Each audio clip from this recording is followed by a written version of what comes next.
الدهون مش كلها وحشه، الجسم محتاج دهون صحيه، الدهون الصحيه مفيده. هنتكلم هنا على زيت الزيتون البكر، ده اساسي. هنتكلم عن المكسرات زي اللوز وعين الجمل والافوكادو. هنتكلم عن الاسماك الدهنيه زي السلمون والسردين والمكاريل.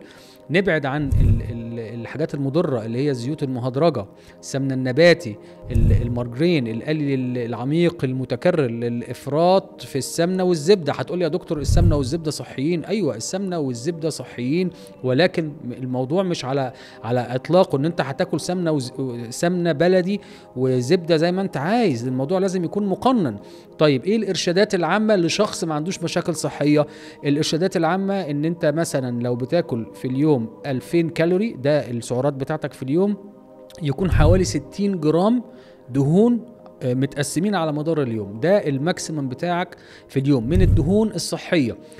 فخلي بالك انه في فرق بين زيت الزيتون وفي فرق بين السمنة البلدي والزبدة. انا ما بقولش ان هنا عشان الكلام برضه ما يتفسرش ويتاخد خارج السياق. السمنة البلدي والزبدة ما هياش حاجات مضرة لو اتاخدت بكمية مظبوطة. فما ينفعش تقول لي لا اصل السمنة البلدي صحية، انا هاكل بقى في اليوم سمنة بلدي كتير جدا. لا طبعا، الشيء اذا زاد عن حده يتقلب لضده.